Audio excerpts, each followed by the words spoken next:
Sanibonani ekhaya lamaphupho. Uma umusha kule chaneli ngiyacela usilandele ukuze ngokulandelayo uma kukhona ividiyo esiyifakayo isheshe ifinyelele kuwena. Kanti uyakwazi-ke ukusithola lapha ku-YouTube, uyakwazi ukusithola ku-Facebook, uyakwazi ukusithola naku-TikTok. Futhi inombolo ka-WhatsApp ikhona. Uma unombuzo ungasifica nje khona. Namuhla sizokhuluma-ke ngokuphupha inyoka. Inyoka, zihlukene iy'nyoka ngicansi siyawazi sonke lokho ukuthi zihlukene iy'nyoka. Ake sithi-ke mhlampe uyayiphupha, mhlampe iyakudla, mhlampe uyayibona. Ngaphambi kokuba ngiqhubeke ngicela ube nesiqiniseko sokuthi uya-subscribe-a, uyasilandela yonke indawo. Ukhumbule ukuthi ikhona incwadi yamaphupho, 400 Rand. Ikhona insipho yobulongo, 100 Rand. Akhona-ke namanye ama-products amaningi. Izinyoka. Inyoka-ke yaziwa njengesilwane esingalungile. Uma ngithi esingalungile ngisho ukuthi, ngisho kuthiwa uyaqhamuka nje ekhaya wonke umuntu uyamemeza, uyakhala, wonke umuntu uyasaba leso silwane. Kodwa-ke sesiyabona-ke izinyanga, mhlampe ngithi abelaphi noma ngithi izangoma, ziyayifuya inyoka zonke iy'nsuku. Uzwe kuthiwa nje usibanibani uhlala nenyoka, ufuye inyoka, into ekanjalo, izinto esezenzeka lezo. Njengoba ngishilo-ke, ziningi izinhlobo zezinyoka esingaziphupha silele.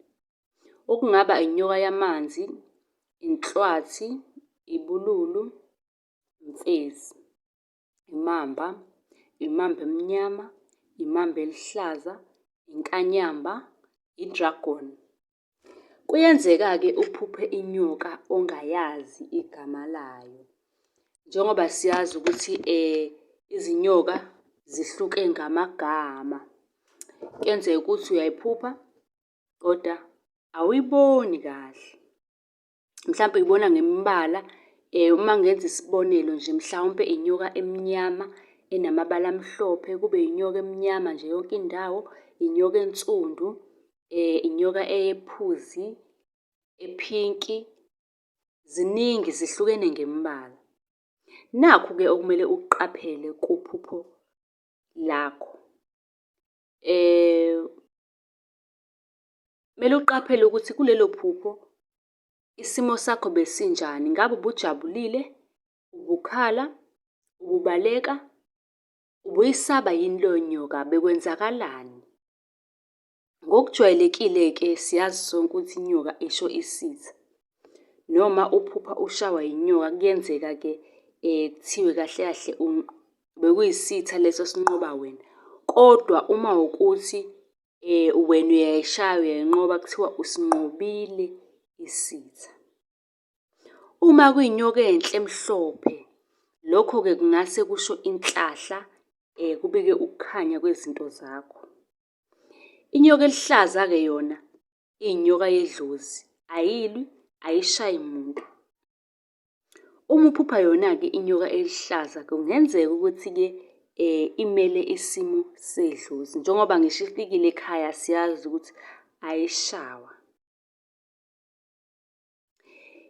Omunye umuntu uzothi mina ngiphuphe inyoka, ngibona nje ifile inganyakazi.